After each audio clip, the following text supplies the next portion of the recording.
టీటీడీలో మరోసారి అన్యమతస్థ ఉద్యోగుల అంశం తెరమీరికి వచ్చింది. పెద్దెత్తున రాజకీయంగా రంగు పులుముకుంది. టీటీడీలో 1000 మంది అన్యమతస్థ ఉద్యోగులు ఉన్నారని చెప్పి కేంద్ర మంత్రి బండి సంజయ్ మన తిరుమల పర్యటన వెళ్లిన తర్వాత బయటకు వచ్చినాక ఆయన మాట్లాడుకొచ్చారు. అయితే 1000 మందిని తొలగించాలంటూ బండి సంజయ్ డిమాండ్ చేశారు. బండి సంజయ్కి కౌంటర్ ఇచ్చారు టీటీడీ మాజీ చైర్మన్ భూమన కరుణాకర్ రెడ్డి. 22 మంది అన్యమతస్థ ఉద్యోగులే ఉన్నారని టీటీడీ ప్రకటించింది. ఏ ఆధారంతో బండి సంజయ్ ఈ రకంగా ఆరోపణలు చేశారో చెప్పాలి. బండి సంజయ్ వ్యాఖ్యల్లో కుట్రకోణం దాగి ఉందని చెప్పి భూమన కరుణాకర్ రెడ్డి అంటున్నారు. టీటీడీ ప్రతిష్టతను దెబ్బతీసేలా బండి సంజయ్ మాట్లాడారు అని చెప్పి భూమన కరుణాకర్ రెడ్డి ఆగ్రహం వెలగక్కారు. బండి సంజయ్ చెప్పినట్లు 20% మంది అన్యమతస్థులు ఉంటే కూటమి ప్రభుత్వం ఏం చేస్తోంది అంటూ కూడా ఆయన ప్రశ్నించారు. సో బండి సంజయ్ వ్యాఖ్యలు ఎలా ఉన్నాయి, దానికి భూమన కరుణాకర్ రెడ్డి ఎటువంటి కౌంటర్ ఇచ్చారు మీరే చూడండి. స్వామివారి ఇవాళ ఇంత ఘోరమైన విషయం అంటే, నిన్న నేను కాటేజీలో ఉన్నప్పుడు ఒక ఉద్యోగస్తుడు వచ్చిండు. సార్, హిందువుల ఆస్తి, హిందువుల హక్కు తిరుమల తిరుపతి దేవస్థానం. ఇవాళ మనం కింద నుంచి పైకి స్వామివారిని దర్శించుకోవాలంటే ఇతర మతస్థులు కానీ ఇతర దేశస్తులు కానీ ఒక డిక్లరేషన్ ఇచ్చి పైకి రావాల్సి వస్తుంది. స్వామివారి విశ్వాసం నమ్మకం ఉంది అని చెప్పి ఒక డిక్లరేషన్ ఇచ్చి రావాల్సి వస్తుంది. ఇది గతం నుంచి జరుగుతున్న ఆనవాయితీ. కానీ దురదృష్టవశాత్తు ఏంటంటే టీటీడీ ఈ దేవస్థానంలో దాదాపు 1000 మందికి పైగా ఇతర మతస్థులు. స్వామివారి మీద విశ్వాసం నమ్మకం లేదు. హిందూ సనాతన ధర్మం మీద వారికి ఆలోచన లేదు. ఆ సనాతన ధర్మాన్ని కాపాడాలి, సనాతనానికి అనుగుణంగా వ్యవహరించాలని చెప్పి ఆలోచన వరకు లేదు. అటువంటి ఉద్యోగస్తులకు, అటువంటి వ్యక్తులకు టీటీడీలో ఉద్యోగాలు ఇవ్వడమైంది, వాళ్ళు ఇంకా కొనసాగించడమైంది. ఎప్పుడో ఒకసారి మార్పు జరగాలి. అరే గతం నుంచి ఉన్నారు వాళ్ళు, మేము ఏం చేయలేమంటే అది చేతకాంతనం అవుతుంది. నేను భానుప్రకాష్ రెడ్డి గారు చెప్తున్నా, పాలక వర్గానికి నేను ఘాటుగా చెప్తున్నాను, ఇటువంటి పద్ధతి మంచిది కాదు. మీరు ఎంత అభివృద్ధి చేసినా, బయట భక్తులకు అన్ని సౌకర్యాలు కల్పించినా కూడా ఇతర మతస్థులు ఈ దేవాలయంలో ఉండడం వలన వాళ్ళ ఆచార వ్యవహార విషయంలో చాలా ఇబ్బందులు వస్తున్నాయి. అది బయటికి రాకపోవచ్చు. ఏదో సత్రం కాదు ఇది, అన్ని మతాలకు ఇవ్వడానికి ఇది సత్రం కాదు. చాలా మంది అర్చకులు కానీ ఈ సనాతన ధర్మం మీద ఆధారపడిన ఉద్యోగాలక చాలా మంది ఇబ్బంది పడుతున్నారు. కాబట్టి జీతభత్యాలు ఇచ్చుకుంటూ స్వామివారి మీద విశ్వాసం నమ్మకం లేని వ్యక్తులను ఏ విధంగా మీరు ప్రోత్సహిస్తారు? గతం నుంచి వస్తున్నప్పుడు కూడా ఎక్కడో ఒకడ పురుష పెట్టాల వాటికి. అరే నాకు ఆశ్చర్యం అనిపిస్తుందండి. ఇతర దేశాలకు దేశం సత్రంగా మారింది, తెలుగు రాష్ట్రాలు సత్రంగా మారింది. వాళ్ళకి ఆధార్ కార్డు ఇస్తాము, పాస్పోర్ట్లు ఇస్తాము, వాళ్ళకు రేషన్ కార్డు ఇస్తాము, వాళ్ళకి డబుల్ బెడ్రూమ్లు ఇస్తాము, వాళ్ళకి పెన్షన్ ఇస్తాము. ఇతర మతస్థులకు టీటీడీలో ఉద్యోగాలు ఇస్తాము. ఇది పద్ధతి కాదు. దీన్ని పూర్తి స్థాయిలో ప్రతి హిందూ కూడా దీన్ని వ్యతిరేకిస్తాడు. దీన్ని వెంటనే నిర్మూలించాల్సిన బాధ్యత పాలక వర్గం మీద ఉంది. ఇవాళ బయట మొత్తం చర్చ జరుగుతున్నది, తెలుగు రాష్ట్రాల్లో చర్చ జరుగుతున్నది. నిన్నగాక మొన్న మీరు ఒక ఉద్యోగస్తుని సస్పెండ్ చేశారు. అంటే బయటకు వస్తేనే మీరు సస్పెండ్ చేస్తారు తప్ప దీని మీద ఒక విచారణ జరిపి ఎవరెవరు ఉన్నారు, ఎవరెవరు ఈ సనాతన ధర్మానికి వ్యతిరేకంగా, టీటీడీ నిబంధనలకు వ్యతిరేకంగా వ్యవహరిస్తున్నారో ఎందుకు మీరు ఎంక్వైరీ చేస్తున్నారు? ఎందుకు నిర్మించలేకపోతున్నారు? ఇది ఓట్ బ్యాంక్ పాలిటిక్స్ కాదు. ఓట్ బ్యాంక్ పాలిటిక్స్ కోసం కూడా టీటీడీని ఉపయోగించుకుంటే అంతకన్నా మూర్ఖత్వం ఇంకోటి కాదు, ఈ పిరిగితనం ఇంకోటి కాదు. నేను దయచేసి మళ్ళీ విజ్ఞప్తి చేస్తున్నా, ఇది ఏ ఒక్కరి ఆస్తి కాదు, ఇది హిందువుల ఆస్తి. స్వామివారి విశ్వాసాన్ని నమ్మకం హిందువుల యొక్క ఆస్తి తిరుమల తిరుపతి దేవస్థానం. అటువంటి ప్రాంతంలో ఇతర మతస్థులకు ఉద్యోగాలు ఇచ్చేటువంటి పరిస్థితి నుంచి బయటికి రావాలి. ఉన్న ఉద్యోగస్తులను వెంటనే తొలగించాల్సిన బాధ్యత వాళ్ళ టీటీడీ పాలక మండలి ఉన్నది. నిన్న మతము రెచ్చగొట్టడం కాదు, వాస్తవం. ఒక మసీదుకు చర్చి పోయి ఒక నామం పెట్టుకొని నేను పోతానికి ఉద్యోగం ఇస్తారా? నాకు రాణిస్తారా నన్ను? అరే మసీదులో చర్చిలో మాత్రం ఇతర హిందువులకు అవకాశాలు ఉన్నాయి. ఇదే సత్రం అయిదమన్నా ఇక్కడికి వస్తున్నాయా పైసలు ఆస్తి అంతా కూడా? ఎవరు ఆలోచన ఇది? ఎప్పుడు మారుతుంది? ఇంకా మారాల్సిన బాధ్యత, మార్చాల్సిన బాధ్యత ఉందా లేదా? ప్రభుత్వాలు మారుతున్నాయి, పాలక మండళ్ళు మారుతున్నాయి, కానీ ఈ పద్ధతి మాత్రం ఇతర మత తొలగించడం మాత్రం మారతలేదు. ఈ పద్ధతి మంచిది కాదు.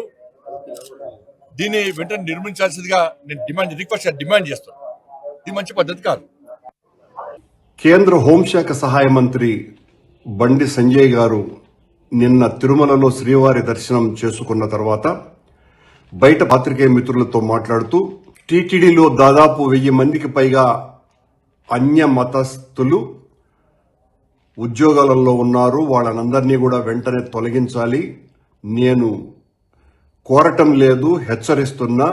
టీటీడీ బుద్ధి మారలేదు, ప్రభుత్వం పట్టించుకోవటం లేదు అని తీవ్రమైనటువంటి ఆరోపణ చేశారు. కేంద్ర హోంమంత్రి ఈ రకమైనటువంటి ప్రకటన చేశారంటే ఆయన నివేదిక ఏమన్నా తెప్పించుకోకుండా మాట్లాడి ఉంటారా అన్నటువంటి ఒక ప్రశ్న. అందులోనూ పక్కనే ప్రస్తుత టీటీడీ పాలక మండలి సభ్యుడిని పెట్టుకొని మరి ఆయన ఆ ప్రకటన చేయటం జరిగింది. ఒక పూర్వ అధ్యక్షునిగా నేను బండి సంజయ్ గారి ఆ మాటల్ని తీవ్రంగా ఆక్షేపిస్తున్నా. ఇది వెంకటేశ్వర స్వామి ఆలయం మీద బండి సంజయ్ చేసినటువంటి దాడిలాగా నేను భావిస్తున్నా. దాదాపు 5-6 నెలల క్రితం టీటీడీ బోర్డు సమావేశంలో వాళ్ళు మాట్లాడి బోర్డు సమావేశంలోనే వాళ్ళు ప్రకటించినటువంటి సంఖ్య టీటీడీ ఈవో టీటీడీలో 22 మంది అన్య మతస్థుల్ని గుర్తించాము అని సాక్షాత్తు టీటీడీ చైర్మన్ అయినటువంటి బిఆర్ నాయుడు గారు కూడా ఆ రోజున పత్రికలలో చెప్పటం జరిగింది. TTD executive officer, TTD chairman ఇద్దరూ కూడా ఇంతమంది అన్యమతస్థులు ఉన్నారు, వాళ్లను వేరే చోటికి పంపుతున్నామని వాళ్ళు చెప్పటం జరిగింది. కానీ నిన్న బండి సంజయ్ గారు వచ్చి 1000 మంది అన్యమతస్థులు టీటీడీలో ఉన్నారు అని అంటే మీ ప్రకటన వెనుక కుట్ర దాగి ఉన్నదా? ఆలయ ప్రతిష్ట మంటగలపాలి, వెంకటేశ్వర స్వామి ఆలయ ప్రతిష్ట మంటగలపాలి. ఈ ఆలయానికి పెరుగుతున్నటువంటి అత్యంత జనాదరణ వేల సంవత్సరాలుగా ఉన్నటువంటి ఈ స్వామివారి భక్తుల యొక్క మనోభావాలను దెబ్బతీయాలా అన్నటువంటి వెనుక మీ భావజాలం ఏమన్నా పనిచేస్తున్నదా అని అందరూ కూడా ఆగ్రహిస్తున్నారు, ఆశ్చర్యపోతున్నారు కూడా. ఏ రకంగా మీరు ఆ ప్రకటన ఇస్తారు? స్వామివారి ఆలయానికి దర్శనానికి వచ్చి దర్శించుకొని పోకుండా ఒకేసారి ఇంత పెద్ద బండ వెంకటేశ్వర స్వామి క్షేత్రం మీద వేయటం అంటే చాలా ఆక్షేపించదగ్గ విషయం ఇది. లేదు, మీరు హోంశాఖ మంత్రి కాబట్టి మీ పరిశీలనలో మీరు ఏమైనా నివేదిక తెప్పించుకొని ఈ 1000 మంది అన్యమతస్థులు ఉన్నారు అన్నటువంటి ప్రకటన చేసినారా? చేసినప్పుడు వాళ్ళ మీద హెచ్చరిక కూడా చేశాను అని అంటున్నారు. చర్యలు తీసుకోండి ఇంకా అన్యమతస్థుల్ని కొనసాగిస్తున్నందుకు. ఎందువల్లంటే అంతమంది దాదాపు 20% పైగా అన్యమతస్థులే టీటీడీలో పనిచేస్తున్నారు అన్నటువంటిది మీ ప్రకటన సారాంశం. ఈ ప్రభుత్వం మీ ఆధ్వర్యంలో నడుస్తున్నది. ఇది కూటమి ప్రభుత్వం. ఈ కూటమి ప్రభుత్వం తిరుమల తిరుపతి దేవస్థానాన్ని పూర్తిగా ప్రక్షాళన చేస్తాము అని ప్రతినబూనినటువంటి ఈ ప్రభుత్వం మరి ఈ మీ ప్రకటనని సమర్థిస్తుందా అని నేను ప్రశ్నిస్తున్నా. బండి సంజయ్ గారి ప్రకటనని టీటీడీ చైర్మన్ కానీ, రాష్ట్ర ప్రభుత్వం కానీ, సనాతన ధర్మ పరిరక్షకుడైనటువంటి పవన్ కళ్యాణ్ గారు కానీ, ఎగ్జిక్యూటివ్ ఆఫీసర్ కానీ, ఏ ఇతర అధికారులు కానీ 24 గంటలు పైగా గడిచినా కూడా దీన్ని ఖండిస్తూ ఒక్క ప్రకటన కూడా ఇవ్వలేదు అంటే వాళ్ళు ఆ ప్రకటనకి లొంగన్నా పొయ్యి ఉండాలా, లేదా బండి సంజయ్ గారు చెప్పినటువంటిది నిజమని భావిస్తూ అన్నా ఉండాలా? మీరే బోర్డు సమావేశంలో 22 మంది మాత్రమే అన్యమతస్థులు పనిచేస్తున్నారు అని బోర్డు సమావేశంలోనే ప్రకటించిన తరువాత ఒక కేంద్ర హోంశాఖ మంత్రి 1000 మంది అన్యమతస్థులున్నారు, అందులోనూ కూడా నేను సూచించటం లేదు, రిక్వెస్ట్ చేయటం లేదు, హెచ్చరిస్తున్నాను టీటీడీని, రాష్ట్ర ప్రభుత్వాన్ని అని చెప్పటం అంటే దీని వెనుక ఉన్నటువంటి ఆంతర్యం ఏంటి?